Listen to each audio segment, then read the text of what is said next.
Assalamualaikum warahmatullahi wabarakatuh. Bersama kami dengan mahasiswa Universitas Muslim Nusantara Al-Wasliyah Prodi Pendidikan Bahasa dan Sastra Indonesia yang beranggotakan saya sendiri Dinda Usra Hotimah dan kedua teman saya Silvianda dan Cindy Wirahayu. Nah, kami di sini akan memenuhi tugas mata kuliah filologi dan mencari tahu seluk-beluk dari Kecamatan Deli Tua. Apa saja sih yang ada di Deli Tua, mulai dari kebudayaan, bahasa, terus kebiasaan atau keseharian dari masyarakat Deli Tua. Kecamatan Deli Tua sendiri berada di Kabupaten Deli Serdang, Provinsi Sumatera Utara, Indonesia. Kecamatan Deli Tua dikenal sejak abad 16 Masehi dan sudah menjadi bagian dari Kesultanan Deli. Untuk lebih tahu bagaimana perjalanan kami mengenai Kecamatan Deli Tua, dan kami sudah mewawancarai 3 narasumber untuk lebih tahu bagaimana sih keseharian atau kebudayaan dari masyarakat Kecamatan Deli Tua. Langsung saja ikuti perjalanan kami. I don't know where I am, I don't know where you take me, I don't know where you take me. Deli Tua ini mencakup wilayah mana saja perbatasan kecamatannya?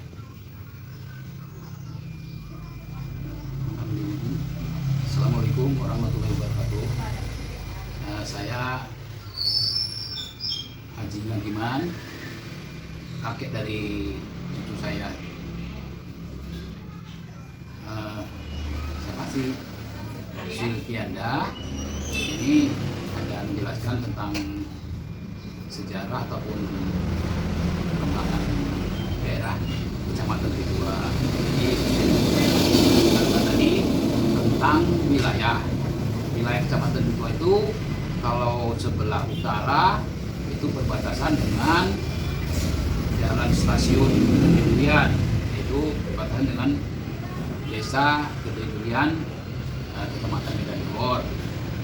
Selanjutnya sebelah selatan berbatasan dengan Pasar Anem atau Asrama Armet Deli Tua, ya, asrama tentara. Selanjutnya untuk sebelah timur itu sepanjang jalur Sungai Batuan, namanya Sungai Batuan. Jadi sebelah timurnya itu berbatasan dengan Kecamatan Patumba, kemarinnya Patumba. Selanjutnya untuk sebelah barat itu berbatasan dengan Medan Johor, itu sepanjang jalur Sungai Deli dari hulu ke hilir. Ya. Selanjutnya, mata pencarian terbanyak di Deli Tua apa saja kan? Sepengetahuan saya ini kan kelahiran tahun 1959. Jadi kalau usia sekarang sampai sekarang ini ya sudah tercapai 2 tahun. Jadi setahu saya dari masa kecil saya itu kebanyakan orang Kecamatan Deli Tua ini ya berburu. Burunya ya ada bangunan, ada ya di pabrik-pabrik sebagian, juga kalau perkantoran itu ya ada juga dua. Tapi yang kebanyakan itu memang buru. Kalau untuk yang berdagang memang sifatnya dagang canda pula, itu dipajak. Itu mungkin ya sebagian kecil lah. Tapi yang banyak itu orang berburu. Ya. Selanjutnya, terdapat pertunjukan seni. Seperti apa pertunjukan seni yang ada di Deli Tua ini kan? Sepengetahuan saya, kalau masalah kesenian di daerah Kecamatan Deli Tua ini, yang ada ya kesenian daerah, contohnya seperti tahun 60 itu ludruk, kesenian rakyat. Atas wayang kulit. Kalau yang wayang kulit itu diadakan ya tidak setiap hari ataupun setiap minggu atau setiap bulan. Itu ada masanya, umpamanya ada kita memperingati ataupun mengadakan asuratan itu tradisi orang Jawa, gotong royong menanggap wayang kulit, itu diadakan di balai desa. Dulu ada balai desa per gang atau per daerah, per desa ada. Jadi kalau duduk itu memang ditanggap atau di apa sama kebetulan kalau ada hajatan, itu kalau yang istilahnya ekonomi mampu. Tapi yang setahu saya juga ada cara ngamen, itu bisa dilakukan. Selanjutnya tentang koperasi simpan pinjam kayak koperasi ini memang dulu ada koperasi simpan pinjam KUD namanya di desa. Itu kan di daerah Gang Satria ini atau desa Kedidurian itu ada koperasi simpan pinjam. Itu pun berapa tahun yang berjalan kita nggak tahu persis. Kebetulan dirinya itu juga sudah pada almarhum pengurusnya, dan bubarnya juga secara nggak jelas, atau apa anggotanya pada mengundurkan diri. Jadi sepertinya bubarnya nggak secara resmi gitu operasinya. Terus kayak mengenai stasiun kereta apinya itu di mana kayak letak? Kalau stasiun kereta api kebetulan yang sebelah dari mulai utara kita dari Medan ya, itu ada di perbatasan Kedidurian, namanya stasiun Kedidurian. Itu di perbatasan stasiun, termasuk jadi perbatasan kecamatan Delitua dengan kecamatan Delitua. Lantas yang di Pekan Delituanya juga ada satu namanya stasiun Delitua. Tapi yang paling ujung itu namanya stasiun Batu, karena di situ intinya kereta api itu dulu mengangkat batu pecah dari stasiun Batu itu. Di sana dibikinlah pengumpulan batu-batu, terus akan diangkat ke Medan untuk pembangunan di kota Medan lah gitu. Jadi intinya itu stasiun itu memang ada 3, stasiun Kedidurian sendiri, stasiun Delitua, stasiun Batu itu ujung dari rel kereta api yang ada di Delitua. Kalau orang dulu kerja gitu kayak menggunakan transportasinya itu yang bagaimana tuh, naik sepeda, jalan kaki? Ya seperti saya utarakan tadi, pada umumnya penduduk Bali yang sebagian besar itu buruh juga ada yang berjualan di panjang-panjang Medan, di pusat pasar. Ya untuk transportasinya sendiri, kalau yang buruh itu ada juga sebagian buruh bangunan itu naik sepeda, ontel lah dulu istilahnya. Terus yang kebanyakan ibu-ibu juga yang buruh di sebagai pembantu rumah tangga itu naik busnya bus angkot, tapi yang agak besar dia, bus namanya dulu BND sama Pengmar. Yang terakhir setelah habis itu jadi Kopri namanya, CP Kopri. Ya. Sekolah yang pertama di Delitua itu kayak sekolah kalau dulu sekolahnya. Saya sekolah, karena lahir saya itu 49, sekolah tahun 56 itu saya masuk sekolah rakyat namanya. Itu berada di Jalan Medan Delitua, itu pas di depan gang utama. Jadi yang ada itu pertama dulu ya sekolah SR, sekolah rakyat Delitua.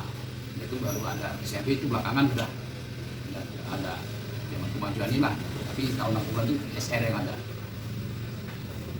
Kalau orang sakit dulu kayak berobatnya itu di rumah sakit atau ngandelin orang pintar deh?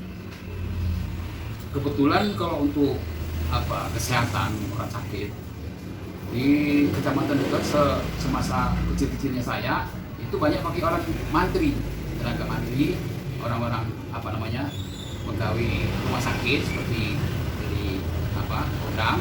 Itu nanti dia bisa membantu masyarakat melalui kunjungan ke rumah-rumah. Ya, ada juga bagian yang dia paranormal ataupun orang pintar. Kalau rumah sakit yang ada dulu, pertama memang di rumah sakit yang Sembiring, Delitua, itu masih darurat kali keadaannya. Itu tahun berapa, 60-an juga lah itu. Masih jadinya papan, pakai listrik itu pakai listrik diesel, belum ada listrik ini belum ada, PLN belum ada. Ya. Jadi kayak terima kasih atas waktunya kayak. Ya sama-sama, mudah-mudahan bermanfaat untuk klien, untuk ya sebagai ya perkembangan perkuliahan klien ataupun pengetahuan dalam sukses. Amin. Terima kasih ya. Putri Ijo ya Kak. Putri Ijo itu mempunyai saudara 2, jadi 3 nama Putri Ijo. Putri Ijo itu adik, kemudian abangnya itu Meriam Buntung dan Naga. Sewaktu terjadi perang, dia mau dibawa ke daerah Aceh. Mau dibawa ke daerah Aceh, tapi saudaranya nggak suka. Yang satu menjadi Meriam, yang satu menjadi Naga. Waktu diboyong, dia itu diletakkan di kerenda kaca. Kemudian waktu dia jalan, abangnya yang satu meriam itu memerangi rupanya diserang dengan peluru uang, ya, sehingga mereka yang berperang itu mengambil uang-uang, ya, uang-uang itu diambil sama tentara ataupun rombongan Putri Ijo.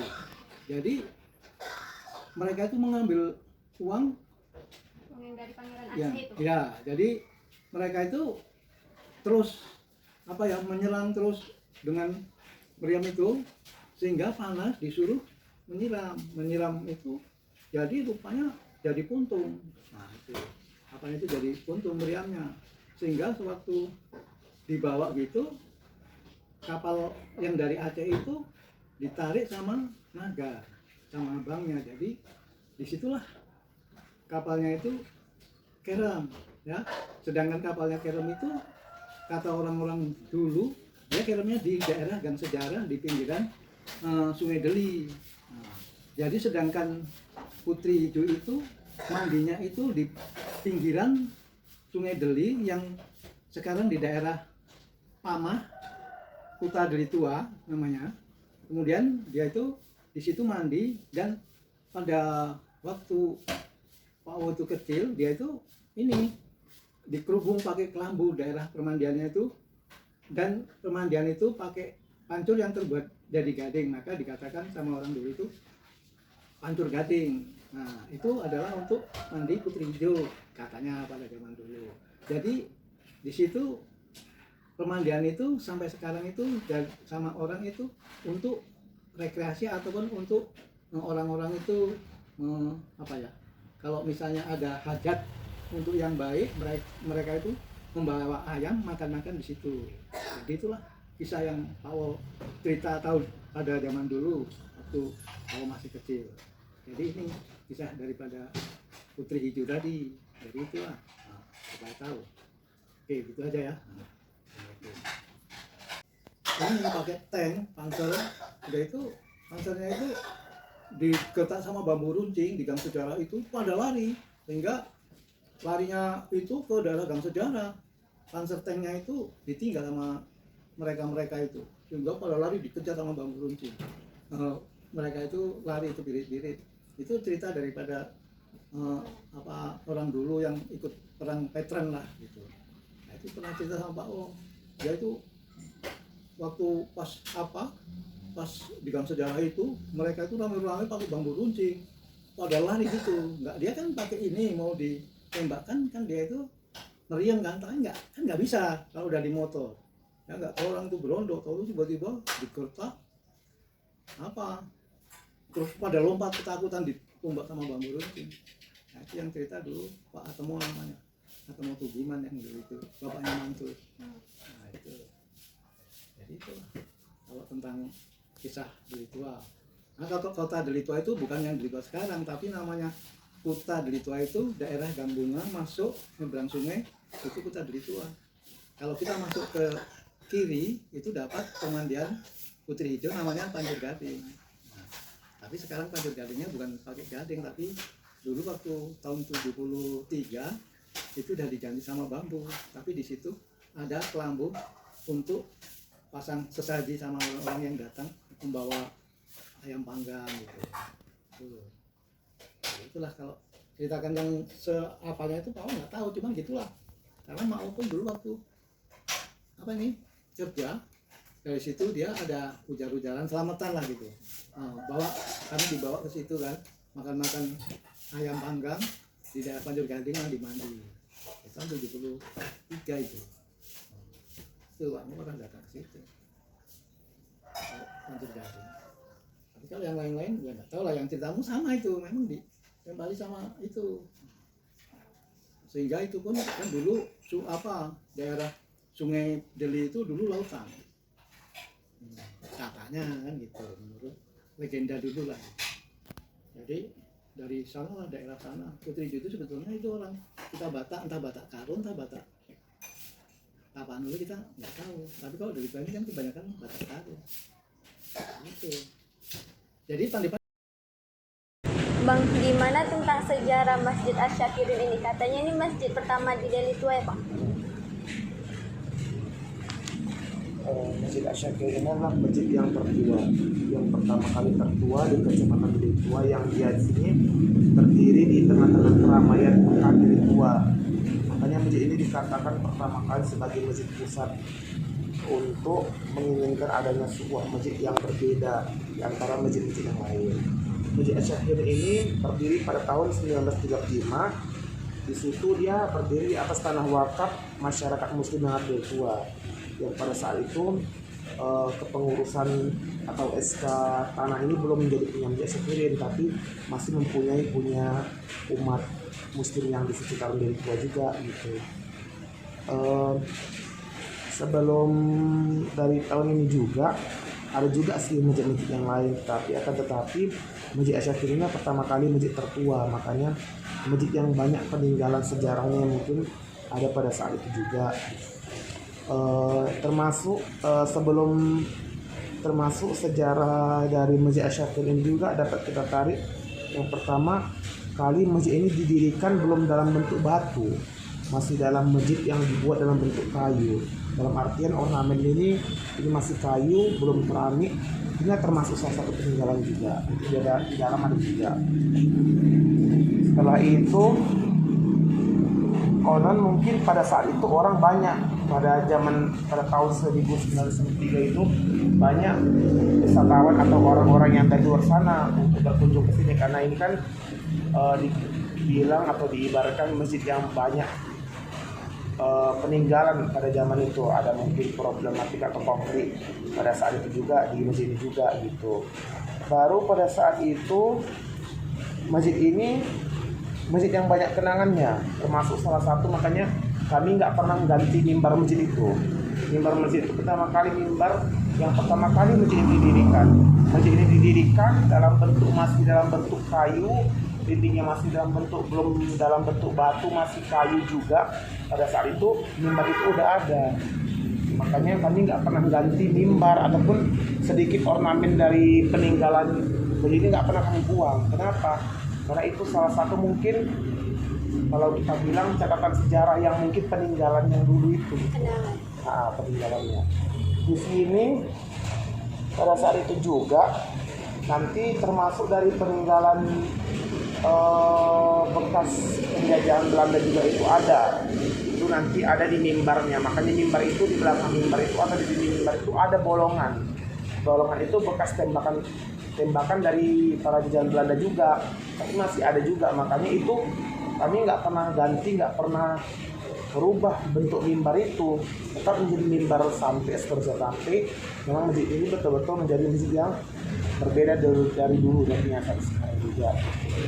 Pada saat itu di sini ada salah seorang ulama di Deli Tua itu namanya Tuan Guru Ja'far.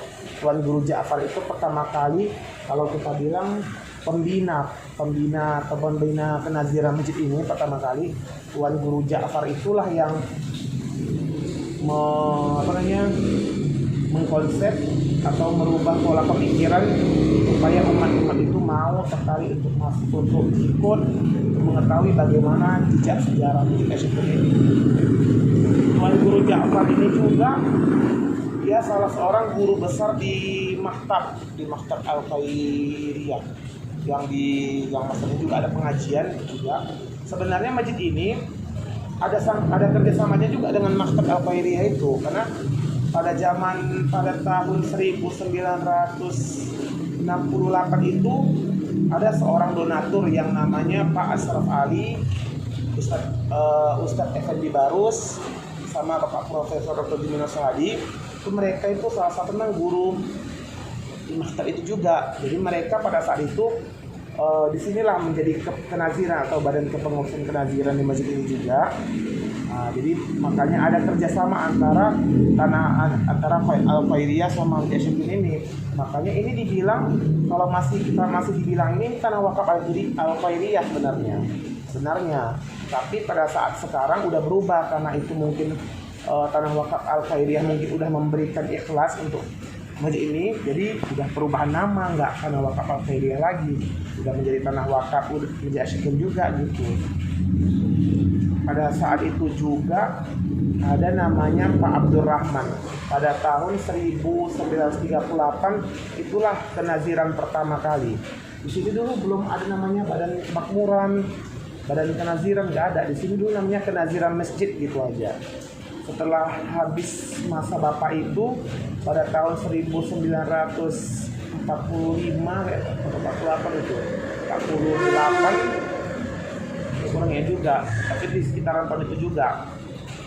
Karena mungkin bapak itu udah tua, mungkin dibilang udah wafat, pergantian di situ diganti sama Ustadz Ibrahim Nasution. Nah, pada saat kepemimpinan atau masa kepengurusan kenaziran Ustadz Ibrahim Nasution, itu banyak problematika, banyak konflik yang muncul. Yang di situ mungkin Ustadz Ibrahim Nasution ini dulunya dibilang ini tidak welcome atau tidak ramah sama warga sini, sehingga pada saat itu masjid ini kosong. Pada tahun 1998 itu masjid ini nggak ada jemaahnya sedikit, nggak sampai 30 sampai 50 orang, paling banyak 10 gitu. Nah, jadi muncul pada saat itu permasalahan konflik yang besar. Pada saat itu juga diturunkan, berjalan 3 bulan dari itu juga berjalan pengurusan, diturunkan, digantilah sama Ustadz Effendi Barus. Pada saat itu barulah sampai ke selanjutnya itu di 3 tahun dari Ustadz Effendi Barus baru masuklah Bapak Jumino Suhadi, baru masuklah Pak Ashraf Ali, baru masuk Pak Khairul Saudi, baru masuklah Pak Jumri Siregar, sampai sekarang juga namanya ketua DKM-nya Pak Salahuddin Nasution gitu. Sampai sekarang karena Pak Jumri, Pak Ashraf Ali itu mereka menjabat 2 tahun, 2 periode. Nah, jadi makanya kalau dibilang ya BKM-nya yang masih ada yang dulu, sekarang itu ada orangnya ya Pak Ashraf Ali, Pak Effendi Barus, Pak Jumino. Kalau Pak Ibrahim sama Pak Abdurrahman tadi memang udah wafat gitu, udah nggak ada lagi. Makanya termasuklah sejarah ini, makanya masjid ini masjid sejarah, masjid penuh catatan sejarah. Dalam artian pasti semua orang tahu ini masjid tertua, masjid yang banyak peninggalannya. Kalau kita tahu di menara ini, di bentuk kubah menara ini dia dibilang itu kalau nggak salah bentuk desain kubah Cordova dari Spanyol. Itu yang untuk yang menara ini, yang kubahnya aja gitu. Makanya sedikit pun kami nggak pernah ngilangkan bentuk ya peninggalannya itu juga termasuk ini tuh nggak pernah ditinggalkan. Karena ini juga yang 1, 2 baru di dalam itu di itu juga atasnya ada juga kan. Nanti kalau mau masuk ke dalam pun bisa di mimbarnya juga ada peninggalannya. Makanya peninggalan itulah yang menjadi titik temunya, makanya disinilah tercatat Asyaf ini sebagai masjid yang banyak sejarahnya. Karena dulu banyak pada tahun itu juga banyak orang Belanda itu yang nggak mau ada masjid yang kayak dikatakan masjid raya atau masjid yang termegah di sekitaran dari tua ini. Mereka sengaja mau menghancurkannya, tapi pada saat itu karena Tuan Guru Ja'far ini seorang UI, seorang ulama, mereka banyak juga anggota-anggotanya, sehingga pada saat itu ya kegagalan Belanda itu untuk menghancurkannya nggak jadi gitu. Ya akhirnya sampai sekarang juga terdiri masjid sendiri, tapi ya banyak penambahannya lah, ornamen yang baru mungkin, tapi kalau ornamen yang lamanya nggak pernah tertinggal. Itulah mungkin tentang catatan sejarah Masjid Syikirin yang saya tahu. Namanya tadi. Oh, kenalin ya. Nama saya Baru Aman Nasution. Di sini saya sebenarnya jabat sebagai sekretaris. Sebagai penasihat masjid baru aja, periode 2020 sampai 2023. Di sini ketua BKM itu ada Pak Salahuddin Nasution, wakilnya Pak Hasan Tangkuti, sekretarisnya saya, wakil sekretarisnya Pak Iswardi, bendaharanya itu ada Pak Mahmuda Arifin Batubara yang tadi baru lewat. Baru seksi ibadahnya itu ada Al-Ustadz Hafiz Teguh Iman SPDI, sama anggotanya juga ada Pak Sofian, Pak Abdul Qadir.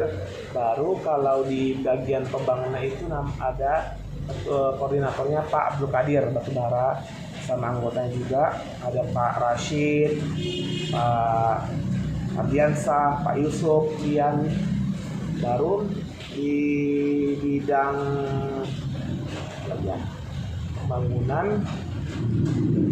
di bidang humas itu ada koordinatornya Pak Azhari Batubara. Bidang kebersihannya itu ada di sini marbotnya namanya Pak Haji Abdul Lubis, yang beliau dari muda emang udah kerja di sini, udah berdiri masjid ini juga.